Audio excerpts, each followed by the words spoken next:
C'est le grand entretien de ce Smart Impact avec Dominique Versini. Bonjour. Bonjour. Je suis ravi de vous accueillir. Vous êtes cofondatrice du SAMU Social, première défenseur des enfants, ancienne ministre de Jacques Chirac et aujourd'hui adjointe d'Anne Hidalgo à la mairie de Paris. Et vous publiez ce livre J'ai rêvé d'un monde plus juste. C'est aux éditions Flammarion. On va évidemment s'appuyer sur les souvenirs. C'est un livre assez personnel Oui. que vous décidez de partager avec nous. Mais d'abord, l'actualité. L'actualité, ce sont ces chiffres donnés par l'UNICEF et la Fédération des acteurs de la solidarité.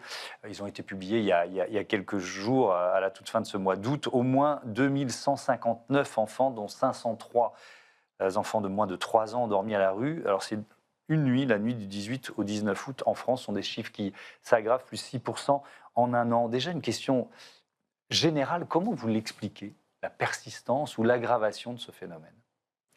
Alors de deux manières. Comme vous le savez, historiquement, lorsqu'on a créé le SAMU social de Paris avec Mhm. le docteur Xavier Emmanuelli, c'était pour les grands clochards.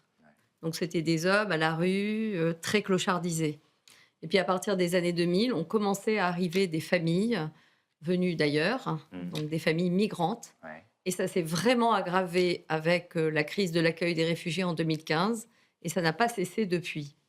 Alors, il faut dire que jusqu'il y a à peu près un an ou deux, jusqu'à il y a 2 ans, Ouais. le SAMU social arrivait tous les soirs à mettre toutes les familles à l'abri. Parce que quand même un enfant, c'est une urgence. Bien sûr. Et puis c'est insupportable collectivement de se C'est dire qu'il y a des enfants insupportable qui dorment à la collectivement, rue. il faut mettre tout le monde à Mmh. l'abri, mais quand, il y a des femmes enceintes et des enfants Mmh. et ces dernières années, parce que la mise à l'abri, en urgence est une compétence de l'État, sauf pour les femmes enceintes isolées et les femmes isolées avec enfants de moins de 3 ans. C'est la loi. D'accord. Les lois sont parfois absurdes, mais parce qu'elles étaient faites à une époque où il y avait des jeunes femmes qui étaient enceintes, Mmh. et qui étaient, rejetées de leur famille et cetera. Elle n'a pas été construite à une époque où sont arrivés autant de flux, de personnes de l'étranger. Et donc c'est l'augmentation du flux qui fait Oui, qu'aujourd'hui le SAMU social n'y arrive oui, plus, parce que le quoi. SAMU social accueille, par exemple, 50 000 personnes en famille, Ouais. qui sont des familles avec enfants, à l'hôtel. L'État est en charge de cette mise à l'abri et jusque-là, l'État finançait les chambres d'hôtel. Mmh. Le SAMU social est un peu arrivé au bout du nombre de places aussi possible et il envoie des gens à l'autre bout de l'Île-de-France. Et donc, les services de l'État, préfecture de région, en charge de l'hébergement, ont donné comme consigne à l'État, et c'est là que c'est un très grand problème, je dirais, moral, de ne prendre en charge les femmes enceintes que si elles sont dans le 8e mois et de ne prendre en charge les familles avec enfants que si les bébés ont moins de 3 mois. Ça veut dire qu'un bébé de 4 mois peut dormir Est plus dehors. pris en charge. Et il y a beaucoup d'enfants qui sont pris en charge, qui sont scolarisés et qui dorment dans la rue. Et pour cela, alors au niveau ville, on ouvre des gymnases. Alors un gymnase, c'est pas un lieu d'hébergement, Non, mais c'est dur. c'est une mise à l'abri, En oui. urgence, on se dit on Mais va ça mettre ne les gens à règle pas l'abri. le Bien problème. sûr. Mais alors, donc il y a quand même un lien que vous faites très clairement, que j'ai pas forcément toujours entendu dans les articles ou les papiers de mes confrères d'ailleurs, quand Oui, ces chiffres de l'UNICEF sont sortis, entre l'immigration irrégulière et l'absence de prise en charge. Ça retire rien à l'obligation morale, tout à à mon fait. avis, de prendre en charge ces familles. Mais c'est parce qu'elles sont plus dans les radars du système, parce qu'elles sont en situation irrégulière, donc elles n'osent pas aller dans certaines structures. J'essaye de comprendre Alors, pourquoi il y a ça de marche moins tout. Il y a bien. des familles qui sont demandeuses d'asile, mais Ouais, pour lesquelles il n'y a pas de place dans le dispositif de ouais. demande d'asile, le temps que les démarches pour savoir si elles relèvent du statut de réfugié ou pas. Mhm. Il y a des familles qui ont été déboutées de l'asile. D'accord. Il y a des familles primo-arrivantes qui arrivent et qui essayent d'échapper à tous les radars, mais c'est de plus en plus possible. Ouais. Parce que, bon, ça c'est très bien connu, il y a une politique de lutte contre l'immigration irrégulière qui est de plus en Mhm. plus forte. Mais jusque-là, malgré la politique de lutte contre l'immigration irrégulière, les familles et les enfants ont toujours épargné. Et maintenant, Ouais. moi je trouve qu'on atteint le fond en laissant des enfants et des femmes enceintes à la rue. Ouais. Avec une dimension politique qui est claire, quoi, Oui, qui est le discours ambiant sur l'immigration et les clandestins. Et donc, une sorte de quoi, de frilosité, de manque de courage politique, parce qu'on pourrait dire il faut les régulariser, ces familles. Ah ben alors oui, moi c'est ma position. Oui. Vous voyez, même Nicolas Sarkozy, quand j'étais défenseur des enfants en Ouais. 2006-2007, il a fait une grande opération de régularisation parce qu'il était pragmatique. Ben, en les régularisant, ça permet de les sortir de l'hébergement d'urgence et ça leur permet de travailler et de rentrer dans le droit commun. Et tous les gens sont dans le droit commun maintenant, Ce ils discours-là, travaillent, les enfants. c'est plus possible. Non, ce discours-là ne passe plus du tout. Et moi, quand je dis, bah, écoutez, il y a une solution, c'est qu'il faut régulariser. Au moins, par exemple, il y avait une circulaire Mais il n'y a Valls pas. Alors, qui... l'histoire de l'appel d'air, tiens, je veux bien vous Oui, entendre là-dessus, parce oui, que c'est l'argument qu'on doit toujours. vous opposer à chaque fois. Qu'est-ce que vous répondez à ça? Bah, Si on dit, ah, tiens, on va régulariser les femmes avec enfants de moins de 3 ans, est-ce qu'il y aura un appel d'air? Je ne sais pas. Je sais que dans le monde entier, il y a des gens qui cherchent à fuir la guerre, la misère. Mm. Et donc, alors, la guerre, les tortures, etc., ça rentre dans le dispositif statut réfugié. Ouais. Mais il faut savoir qu'il y a des gens qui sont en attente du dispositif de statut de réfugié ou des gens qui ont le statut de réfugié et qui sont à la rue également. Puis il y a des gens qui arrivent dont on ne sait pas encore où est-ce qu'ils se trouvent. Donc, il y a et il y aura toujours des mouvements de population. D'ailleurs, la plupart sont au sein de l'Afrique. Par exemple, en Afrique, il y a des pays, au Moyen-Orient, partout, qui quittent un pays, qui vont dans un autre. Nous, c'est très, très peu ce que nous avons. Par exemple, l'Allemagne, en 2015, a accueilli 1 million de personnes et on a régularisé 750 000. Nous, on a accueilli très, très peu. C'est 10%. Et ça a fait toute une montagne.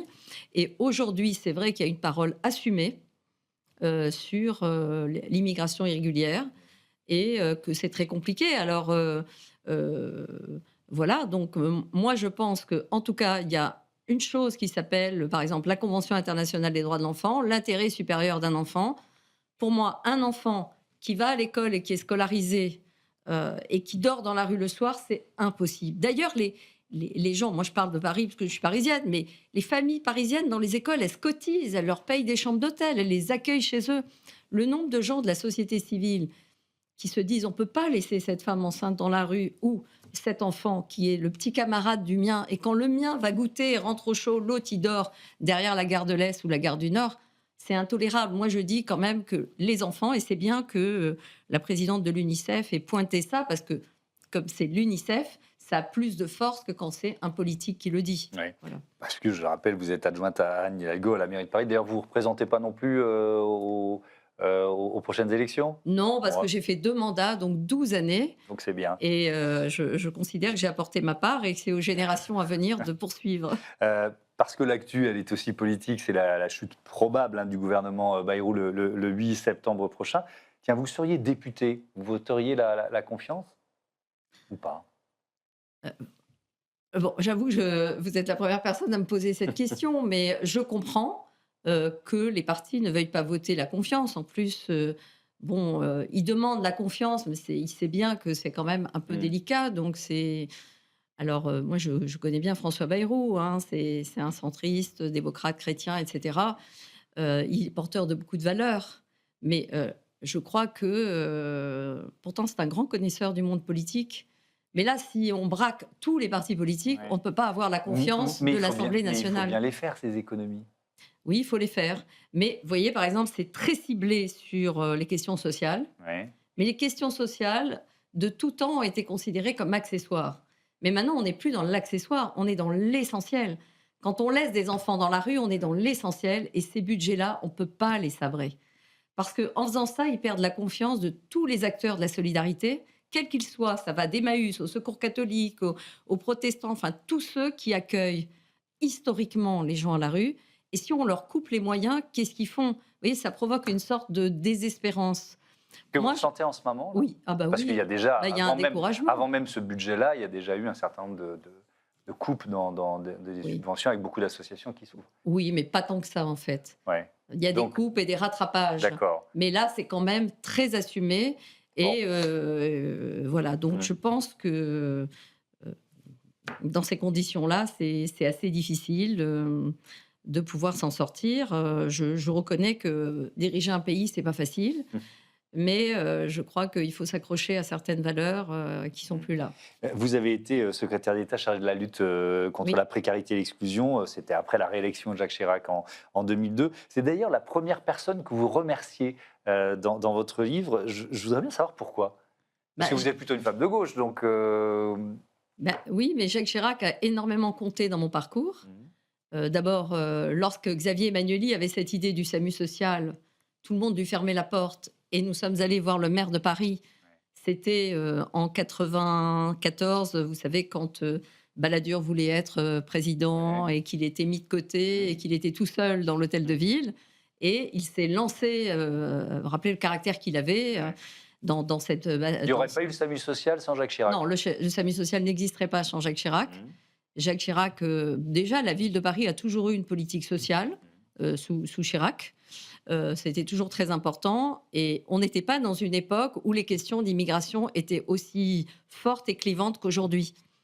Jamais, par exemple, moi, quand je dirigeais le SAMU social, à un moment, j'avais plus de place d'hébergement, je prenais un micro, vous m'auriez invité, j'aurais dit, il faut que Jacques Chirac sache que le SAMU social qu'il a créé laisse des gens dehors. Et il m'aurait appelé 3 minutes après, Dominique, qu'est-ce qui se passe? Et il aurait donné des ordres au préfet d'ouvrir des places. Vous En voyez, revanche, en 2002, c'était une vraie c'est une question. autre époque. En 2002, donc 10 années ou 7-8 années après, c'est une vraie question. Jean-Marie Le Pen est au second tour de la présidentielle. Oui. Donc, et à ce moment-là, vous devenez secrétaire d'État. Est-ce qu'il y a eu, vous y restez quasiment 2 ans, 2 ans. à ce poste. Quel bilan vous en faites? Est-ce que vous dites, tiens, j'ai quand même réussi à faire bouger les lignes? Oui. Ou alors, bon, bah, c'est quand même la structure, l'administration, ou les contingences politiques, parce que ça peut être ça aussi, font que j'ai pas réussi à faire tout ce que je voulais. Alors, bon, déjà, vous le savez, quand on est dans un gouvernement, on ne fait pas tout ce qu'on C'est veut. vrai. Et en 2 ans, si on arrive à faire des choses, c'est formidable. Alors déjà, moi, j'ai pu mener tout ce que je voulais en matière de sans-abri à l'époque, augmenter énormément les places d'hébergement, enfin tout ce qu'il faut faire, gérer les plans d'urgence. J'ai développé tout le réseau des pensions de famille. Enfin, j'ai toujours été soutenue par Chirac et par Jean-Pierre Raffarin, d'ailleurs, qui Qui était était le un, Premier ministre. Ouais. voilà, et qui était un humaniste, un homme de droite, humaniste, centriste. Et j'ai même pu créer le dispositif d'accueil qui fait tant de bruit aujourd'hui pour les mineurs non accompagnés. Et j'avais été, avec Jean-Pierre Raffarin, visiter un centre. On avait fait une maraude et je revois Raffarin assis sur un trottoir parlant à un clochard. C'était complètement une autre époque. Les gens n'avaient pas peur d'exprimer de la sympathie ou de leur humanité. Voilà, c'était pas aussi flagrant. Et ensuite, moi, Chirac, il a créé le SAMU social. Il a fait de moi, qui venait de la société civile, une secrétaire d'État. D'abord Xavier Emmanueli, puis moi. Et il a toujours été, par exemple, à l'époque, mon ministre de tutelle était François Fillon. Ah, c'était pas si facile avec François Fillon, si je me Voilà, souviens bien. Voilà, et il Ouais. voulait supprimer ou réduire l'accès à l'aide médicale d'État pour les étrangers en situation irrégulière. On en parlait déjà, Déjà. de l'aide médicale d'État. Et il y avait un d'accord. décret qui était en attente. Et moi, j'ai dit, je suis désolée, moi, je suis contre. Si c'est ça, je ne reste pas. Et donc, et finalement, Jean-Pierre Raffarin a annulé la publication du décret parce que j'ai dit, voilà, les gens, de toute façon, si on ne les soigne pas, on les retrouve avec des pathologies aggravées. Ça coûte encore plus cher. Et vous voyez, le débat sur l'aide médicale d'État, il revient tout le temps. C'est un marqueur sur la question des réfugiés et des migrants. Ouais. C'est leur santé. Voilà, donc c'est mon bilan au bout de 30 ans. Mais moi, je trouve que j'ai pu faire beaucoup de choses. J'ai été toujours soutenue par Chirac et Raffarin. Mais aussi parce que je venais de la société civile. Il y avait ce lien créé par le SAMU social. Ouais. Mais Dominique Versini, vous avez aussi été défenseur des enfants, la première défenseur des enfants. Oui. Et en préparant l'émission, j'ai relu un certain nombre de témoignages ou d'interviews. Et il y en avait une notamment où vous disiez que vous étiez sorti de ces 5-6 années en parlant 5 années d'affrontement avec l'exécutif. Et vous dites, j'en suis sorti lassé ou fatigué. L'exécutif, en l'occurrence, c'était Nicolas Sarkozy, François Fillon. Donc c'était quoi? C'était une autre façon de penser la politique chez eux ou une autre façon de penser les questions de précarité ou de protection des enfants? Parce qu'on se dit, c'est une cause, Alors Fillon, c'est une cause générale, quoi. oui, Fillon, c'était 2002-2004. Donc Ouais, après, j'ai été défenseur des enfants en 2006. Et après, ouais. Sarkozy, autour de ces années-là, a été président de la Ben oui, République. et Fillon, et François Fillon, Premier ministre. Oui. Alors, lui, le problème était que Sarkozy, on avait marre d'entendre toutes ces autorités indépendantes. Vous vous rappelez, la HALD, la Haute Autorité de la Ouais, lutte contre les discriminations, défense des enfants. Tout le monde disait, mais vous respectez pas bien les enfants, les ouais. droits des enfants handicapés, les droits de ceci, les droits de cela. L'autre disait, mais les discriminations, vous faites pas assez. Il en avait ras-le-bol. Et donc, il a dit, je vais tous les supprimer. OK, Je caricature. ouais. Et je vais créer le défenseur des droits, qui, c'est vrai, aujourd'hui, a pris sa place. Mmh. Et vous, comme défenseur des enfants, là aussi, est-ce qu'il y a des zones dans lesquelles vous n'avez pas pu intervenir? Je pense à ça avec l'affaire Bétaram, le Notre-Dame de Bétaram, Oui. qui a marqué tout le début de cette année 2025, et la question de l'enseignement privé, des internats dans ces enseignements Oui. privés, et tout ce que ce scandale révèle. Est-ce que c'était une zone inaccessible pour une défenseur des enfants Non, comme c'est-à-dire vous? qu'à l'époque, les défenseurs des enfants ou la défenseur des droits, aujourd'hui, n'agissent qu'à partir des réclamations qu'ils reçoivent. Ouais. Et sur ces questions de violence, violence sexuelle, etc., on recevait peu de réclamations. À ce moment-là, les principales réclamations qui arrivaient concernaient les mineurs non accompagnés, les mineurs isolés, Mhm. qui étaient déjà pas bien vus, si je puis dire, mais dont certains sont quand même des enfants et qu'il faut protéger. Les enfants handicapés, là, la France a fait beaucoup, beaucoup de progrès. Et on n'avait pas du tout, c'était quand même un tabou, la question des violences sexuelles. Et c'est très récent, c'est avec le MeToo, MeToo inceste, Oui. plus récemment, qu'on a eu accès à... Donc vous ne pouviez pas vous saisir parce que la parole ne s'était pas libérée, si je comprends bien, ou pas suffisamment libérée. Oui, je Ouais, pense c'est que ça. la parole était, d'ailleurs, elle l'explique très bien, Mhm. la fille de François Bayrou, Ouais. elle dit, on n'osait pas dire à nos parents, on avait peur, et donc c'est très récemment, c'est les combats féministes, Ouais. le MeToo inceste, etc., qui ont fait que pendant cette période du Covid, on est tombé sur la tête avec tout ce qui est arrivé. Et pour parler de l'enseignement public, enseignement privé, tous les signalements arrivent, par exemple pour les enfants victimes de maltraitance, des établissements publics, Mhm. et les établissements privés ne font jamais de signalement. Vous voyez, c'est quand même très intéressant. Et donc, mais maintenant, aujourd'hui, et moi je travaille beaucoup je continue dans mes fonctions à diffuser la connaissance des droits des enfants en direct aux enfants eux-mêmes dans les écoles. Oui. Et il commence à y avoir, Alors, vous voyez, ça, je trouve ça intéressant parce que c'est l'un des leviers d'action pour vous, le fait oui, de devoir développer une culture des droits de l'enfant en oui, France. C'est quoi? C'est des messages publics, c'est de la oui. formation des enseignants, c'est des heures consacrées à ça auprès des enfants dans les écoles? Oui, d'ailleurs, je vais bientôt faire, une intervention auprès des futurs enseignants Oui. de l'école nationale, l'INSPE, qui forme les futurs enseignants, et je vais leur faire une formation sur qu'est-ce que la Convention internationale des droits de l'enfant, qu'ils en aient la connaissance, qu'ils connaissent les numéros utiles auxquels ils peuvent s'adresser et les procédures. Heu, En formant les adultes et les enfants, on arrive à faire éclore la parole. Et la culture des droits de l'enfant, alors pour le coup, c'est vraiment une politique qui coûte pas cher. Et moi, j'avais créé, quand j'étais défenseur des enfants, les ambassadeurs de la défenseur des enfants, et le défenseur des droits a conservé et ils ont des bataillons de jeunes en service civique qui vont dans tous les départements, dans les établissements scolaires, et qui expliquent aux enfants de quoi on doit les protéger, à qui ils peuvent s'adresser. Par exemple, il y a le numéro 119 Oui. pour l'enfance protégée, et il y a le 3018 pour le harcèlement et le cyberharcèlement, qui est qui sont les mots qui touchent le plus les enfants à l'école. Harcèlement entre eux, Mhm. ça a toujours existé, renforcé par le cyberharcèlement qui peut harceler les enfants jour et nuit. Voilà, et donc il y a un numéro, le 3018, on appelle, c'est gratuit, c'est un numéro national, etc. Et qu'ils connaissent aussi les procédures, qu'ils sachent qu'un enseignant, s'il sait qu'un enfant va pas bien, etc., a le devoir, tout professionnel et tout citoyen doit faire un signalement pour si un enfant est victime de maltraitance. Et ce qui est très intéressant, que je constate maintenant, parce que je suis vraiment en charge des droits de l'enfant, je voulais faire le focus sur ça, c'est lorsque les enfants ont compris tout ça, les violences physiques, les violences psychologiques, les violences sexuelles, eh bien, on commence à avoir des paroles d'enfants qui émergent. Et donc, on peut les protéger plus tôt et les accompagner plus tôt.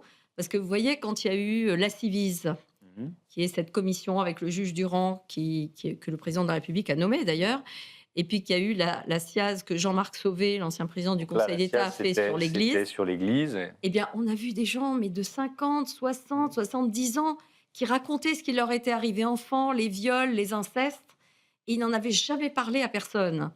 Et ça, je trouve qu'aujourd'hui, on pourrait mieux protéger les enfants, ça coûterait pas cher. Il faut des campagnes publiques, ça coûte rien. Et puis, parler directement aux enfants, expliquer aux parents, accompagner les parents dans l'éducation de leurs enfants. Non, la violence n'est pas une méthode éducative. La lutte contre la pauvreté, contre la précarité, la défense des droits de l'enfant, les deux sont liés. C'est-à-dire que quand il y a plus de précarité, il y a plus de péril pour les enfants aussi, ou moins de droits pour eux. Alors ça, c'est très intéressant parce que justement, c'est vraiment une question. Parmi les enfants qui sont placés, confiés par les juges à l'aide sociale à l'enfance parce que Ouais. victimes de maltraitance, etc., on constate que la plupart d'entre eux sont issus de familles migrantes ou pauvres, très pauvres, vivant dans les HLM, etc. Alors, est-ce que ça voudrait dire que dans les beaux quartiers, les parents sont forcément parfaits? En réalité, les services sociaux ont plus le regard sur les plus pauvres. Pourquoi? Parce qu'ils reçoivent des aides sociales, donc ils sont plus regardés. Et dans les familles plus aisées, il y a d'abord plus de personnes autour, il y a des grands-parents, il y a des nounous, il y a des établissements, ils sont souvent dans des établissements privés desquels n'émergent pas des signalements. Mais par contre, ces familles-là, on les retrouve au moment des situations de divorce conflictuel. C'est à ce moment-là que ça sort. Oui, parce que les divorces se passent devant le juge aux affaires familiales. D'accord. Et le juge aux affaires familiales, à un moment, n'en peut plus de voir ses parents qui n'arrivent pas à s'entendre sur les droits de visite, les droits de garde, etc. Et constate qu'il y a des violences. Et à ce moment-là, transfère le dossier au juge des enfants pour dire là, cet enfant, il est en danger dans ce couple. Ouais. Et là, on retrouve des gens qui ne sont pas les gens habituels de l'aide sociale à l'enfance. D'accord. Je vais citer, et c'est lié évidemment à votre livre, Rêver d'un monde plus juste. Vous dites Rêver d'un monde plus juste, ce n'est pas naïf, hein, c'est nécessaire pour que nos sociétés puissent tenir debout demain. Et je lis cette déclaration finalement à l'efficacité de l'action publique. Parce qu'il y a beaucoup d'argent public Oui. dépensé depuis longtemps pour essayer de réduire les inégalités. Qu'est-ce qui est efficace, qu'est-ce qui ne l'est pas? Vous voyez ce que je veux dire? Parce que vous avez ce regard, cette Oui. expérience pour dire, il y a des choses qui marchent et d'autres moins bien. Qu'est-ce qui marche, par Parce que, exemple, par et qu'on exemple- pourrait dupliquer ou accentuer? Alors, peut-être, si vous me Allez-y, le allez-y. permettez, pour terminer sur les enfants, Ouais. en France, un enfant meurt tous les 5 jours sous les coups de ses parents. C'est énorme. Tous les 5 C'est jours. insupportable. C'est insupportable. Moi, quand j'étais défenseur des enfants, je suis beaucoup allée dans les pays nordiques. Très tôt, ils ont mis en place une politique d'accompagnement des familles. Parce que éduquer, élever un enfant et tout, c'est pas inné. Ça s'apprend aussi. Et ils ont interdit les violences et accompagné les parents en créant un service public. Après l'accouchement, les parents peuvent aller dans les mairies, c'est gratuit, et en regardant un petit film. Bon, par exemple, qu'est-ce que je fais quand mon enfant fait une crise de nerfs? C'est arrivé à tout le monde, Sûr. dans un supermarché, dans la rue, à la maison, etc. Comment je gère ça?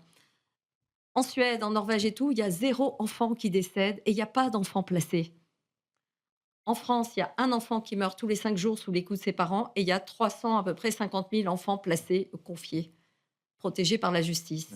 Vous voyez, là, c'est pas qu'il n'y a pas beaucoup de choses qui sont faites, c'est qu'il manque des accompagnements parentaux, des politiques éducatives en direction des parents, parce que ça, c'est de la prévention. Et la prévention, ça coûte toujours moins cher que la réparation. Ça, c'est Donc pour ça c'est ce pour moi, c'est un grand manque. ce qu'on pourrait mettre en place. Oui. Est-ce qu'à l'inverse, il y a eu je sais pas, des systèmes mis en place qui servent à rien et dans lesquels on a perdu beaucoup d'argent? Vous voyez ce que je veux dire? Ou est-ce que vous vous dites, bah non, c'est toujours... Non, il y a beaucoup de choses qui sont faites, Ouais. mais pour moi, c'est pas assez ciblé parce que la prévention n'est pas prise en compte comme une priorité. Or, c'est comme dans le domaine de la santé. La prévention coûte toujours moins cher que la prise en charge santé qui peut coûter extrêmement cher. Donc, je pense que ça, c'est un maillon faible de nos politiques et il suffit d'aller dans les pays nordiques pour comprendre que ce qui est insupportable ne peut plus... Alors, ils ont mis 20 ans pour y arriver. mais ils y sont arrivés. Donc c'est possible d'avoir une société apaisée. C'est possible qu'il n'y ait pas d'enfants qui décèdent. C'est possible qu'il n'y ait pas d'enfants qui révèlent ou des gens qui révèlent à 60 ans en pleurant comme un enfant l'inceste ou les violences subies. C'est possible. Donc c'est ni de droite ni de gauche. Ça, c'est universel. Termine là-dessus. Merci beaucoup, Dominique Merci Versini. beaucoup. Votre livre J'ai rêvé d'un monde plus juste est publié aux éditions Flammarion. Ce Smart Impact continue avec notre rubrique consacrée aux startups éco-responsables.